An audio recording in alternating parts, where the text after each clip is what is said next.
मृत राजा का प्रकरण। योगी नागनाथ जी की योग दीक्षा महायोगी मत्स्येंद्रनाथ जी द्वारा संपन्न हुई थी।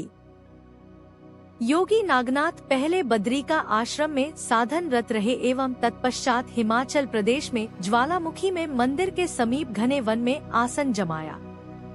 इससे भगवती शक्ति के प्रति उनकी अगाध श्रद्धा प्रकट होती है। यही श्रद्धा उन्हें भगवती चामुंडा की टेकरी पर अपना आसन लगाने में कारण बनी। एक दिन योगी जी अपनी कुटिया में विचार मग्न बैठे थे कि सहसा गुरुदेव मत्स्येंद्रनाथ जी के स्मरण से मन तरंगित हो उठा। गुरु दर्शन की उत्कट अभिलाषा बलवती हो उठी। वह पुकारने लगे, हे गुरुदेव, वैसे तो आप सर्वव्यापक हैं तथा प्रतिक्षण हृदय पटल पर छाए रहते हैं। कितना लंबा समय हो गया है किंतु आपका दर्शन लाभ नहीं मिला। आपके आशीर्वाद से मुझे साधन का भरपूर आनंद प्राप्त है, किंतु गुरु दर्शन का आनंद किसी भी अन्य आनंद से बढ़कर है। हे प्रभु, मुझ पर कृपा करो, मुझे दर्शन दो। फिर योगी नागनाथ ने ध्यान लगाकर देखा कि गुरुदेव इस समय कहाँ हैं, तो ज्ञात हुआ कि संप्रति में वे लंका में विराजमान है। योगी नागनाथ ने कहा, आप सर्व समर्थ हैं, दूर या समीप आपके लिए एक समान है। आप कण कण वासी हैं, कभी भी कहीं भी प्रकट हो सकते हैं। योगी मत्स्येंद्रनाथ जी ने योगी नागनाथ जी की पुकार सुन ली एवं तत्काल प्रकट हो गए। उस समय का योगी नागनाथ का हर्ष अकथनीय है। उन्होंने अपना मस्तक श्री गुरु चरणों में रख दिया तथा निवेदन किया, आपकी महान अनुकंपा है जो इस दास को दर्शन दिए। मैं कृतकृत्य हो गया। योगी मत्स्येंद्रनाथ जी ने कहा, मैं तुम्हारे बारे में ही विचार कर रहा था कि इतने में तुम्हारी पुकार सुनाई दी। मत्स्य प्रदेश में एक राजा की मृत्यु हो गई है। वह राजा बड़ा धर्मपरायण, आचारवान एवं प्रजापालक था। उसके उत्तराधिकारियों में कोई इस योग्य नहीं कि उसका स्थान ग्रहण कर सके।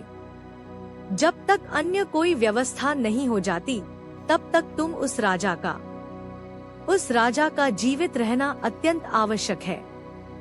हमें यह प्रेरणा इसलिए प्राप्त हुई क्योंकि वह राजा हमारा शिष्य था तथा हमारे ऊपर उसकी अतीव श्रद्धा थी। इसलिए तुम सूक्ष्म शरीर से उसके मृत स्थूल शरीर में प्रवेश कर जाओ तथा तब तक वहाँ रहो जब तक हम तुम्हें नहीं कहें। यहाँ तुम्हारे शिष्य तुम्हारे शरीर की रक्षा करते रहेंगे।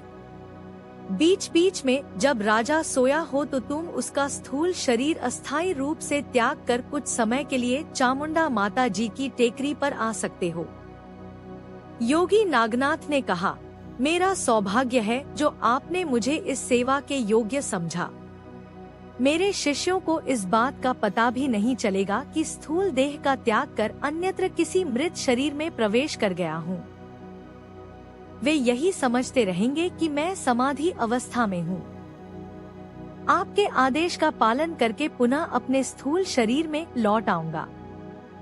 इसके पश्चात गुरुदेव अदृश्य हो गए तथा योगी नागनाथ ने शिष्यों को बुलाकर कहा, हम लंबे समय तक ध्यान की अवस्था में जा रहे हैं। आप लोग चिंतामन नहीं करना तथा हमारे शरीर का ध्यान रखना। कुछ पता नहीं कब तक हम ध्यान में रहेंगे। यह अवधि कई वर्षों की भी हो सकती है। योगी जी ने कुटिया के द्वार बंद कर लिए तथा ध्यान में चले गए। स्थूल शरीर से सूक्ष्म शरीर को पृथक कर लिया गया एवं राजा के मृतक देह में प्रविष्ट हो गए। इस पर मेरे मन में शंका उत्पन्न हुई तथा मैंने महाराज श्री से निवेदन किया, योगी मत्स्येंद्रनाथ जी लंका में तथा योगी नागनाथ मालवा प्रदेश में।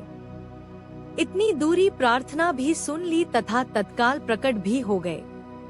यह चमत्कार है। महाराज श्री ने कहा, सिद्ध योगियों के लिए यह कोई विशेष बात नहीं। योगी मत्स्येंद्रनाथ जी की स्थिति चैतन्य में स्थापित थी तथा चैतन्य सर्वव्यापक है। यह कहो कि योगी मत्स्येंद्रनाथ जी चैतन्य स्वरूप ही थे। जब जहाँ चाहे प्रकट हो जाना तथा कोई भी क्रिया प्रदर्शित कर देना उनके लिए कठिन नहीं था। मैंने कहा, मन तो अपना भी करता है कि ऐसी सिद्धियां प्राप्त हों। महाराज श्री ने कहा, सिद्धियों की प्राप्ति के लिए मन में उत्कंठा होना सिद्धियों के प्रकाशित होने में विघा है। जो इनकी इच्छा नहीं करते, केवल भगवान के प्रेम तथा कृपा के लिए साधन में तत्पर बने रहते हैं, उन्हें एक के पश्चात एक सिद्धियां अनायास प्राप्त होती रहती हैं। अभी तक तो तुम्हारा साधन में श्री गणेश भी नहीं हुआ। कई पगडंडियों तथा विथिया में से निकलते हुए साधन के राजमार्ग पर आओगे। तुम तो अभी से सिद्धियों के स्वप्न देखने लगे। अभी तुम्हें प्रारब्ध, वासना तथा दृश्यमान जगत से भी मुक्ति नहीं हुई। अभी सिद्धियों की ओर नहीं, बल्कि साधन की ओर लक्ष्य रखो। योगी नागनाथ मृतक राजा स्थूल देह में प्रविष्ट हुए तो वह जीवित की भांति उठ खड़ा हुआ, सांस चलने लगी तथा रक्त प्रवाह आरंभ हो गया। राजा के सगे संबंधी एवं प्रजा जन प्रसन्न हो गए। राजा अपने नित्य प्रति के उत्तरदायित्वों के निर्वाह में जुट गया। बीच बीच में जब राजा सोया होता तो योगी नागनाथ उसके भौतिक देह का त्याग कर चामुंडा माता की टेकरी पर रखे अपने स्थूल शरीर को क्रियाशील कर देते थे। वह अपने शिष्यों को जगह बुलाकर एकत्रित कर लेते थे, उनके साथ सत्संग करते, उनकी शंकाओं का निवारण करते तथा उन्हें मार्गदर्शन प्रदान कर राजा की देह में लौट जाते थे। ऐसे ही एक रात जब योगी नागनाथ चामुंडा माता जी की टेकरी पर उपस्थित थे, शिष्य वर्ग से अध्यात्म चर्चा चल रही थी। तभी एक शिष्य ने शंका प्रस्तुत की, हम आपके शिष्य साधन के लिए प्रयत्नशील हैं, किंतु कभी कभी आपस में मनमुटाव हो जाता है तो चित्त गिर जाता है तथा साधन में विघ्न उपस्थित हो जाता है। उस समय टेकरी रात के गहन अंधकार में डूबी थी। चारों ओर स्तब्ध तथा नीरवता व्याप्त थी। कभी कभी शेरों की भयानक दहाड़ इस स्तब्ध को चीरती हुई वातावरण में गुंजायमान हो रही थी। यह दहाड़ शांत मन में वासना के आक्रमण के समान थी। स्तब्ध पुनः अपनी स्वाभाविक अवस्था में लौट जाती थी। योगी नागनाथ जी ने कहना आरंभ किया, मनमुटाव का कारण प्रायः भ्रांति, सहनशीलता तथा समर्पण का अभाव और अभिमान की अधिकता होता है। मनमुटाव राग द्वेष की वृद्धि कर जगत में आसक्ति बढ़ाने का कारण है। शांत सरोवर में पत्थर गिरने के समान शांत चित्त में आघात कर अशांति की तरंगे पैदा कर देता है। यह एक ऐसा अवगुण है जिसमें राग, द्वेष, क्रोध, अभिमान आदि अन्य अनेक अवगुण छिपे हैं। यह चोर की भांति चित्त रूपी घर में आकार का लाभ उठाकर प्रवेश कर जाता है तथा घर के स्वामी को तब पता चलता है जब घर का सारा सामान लुट चुका होता है। जो व्यक्ति आपके साथ सज्जन बनकर मनमुटाव को बढ़ाने में आपकी सहायता करता है, उसके समान कोई शत्रु नहीं। उसे अपना हितैष मत समझो। मनमुटाव अनात्म भाव की वृद्धि में सहायक है, जगत में मन के अधिक विस्तार का कारण है। क्रोध, द्वेष एवं वैमनस्य को बढ़ाता है, अपनों से है तथा चित्त को विक्षिप्त करता है। मनमुटाव चित्त रूपी बाड़े में एक मदमस्त हाथी के प्रवेश के समान है। मनमुटाव की बेल यदि एक बार पनप जाए तो बढ़ती ही जाती है। मित्रता में मनमुटाव पनपता है तथा शत्रुता के रूप में उसकी परिणति होती है। साधक को अपना हृदय इतना उदार बनाकर रखना होता है कि मन मुटेबल में मनमुटाव उसमें प्रवेश ही नहीं कर सके।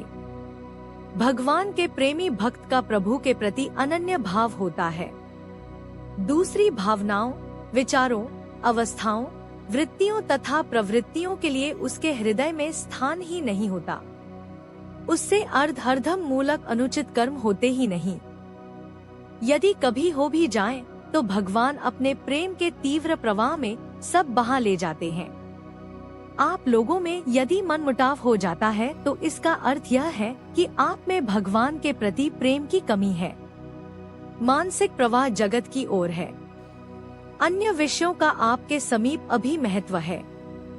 यदि परस्पर मनमुटाव समाप्त करना चाहते हो तो सब ओर से अपना मन खींचकर भगवान के चरणों में समर्पित करो।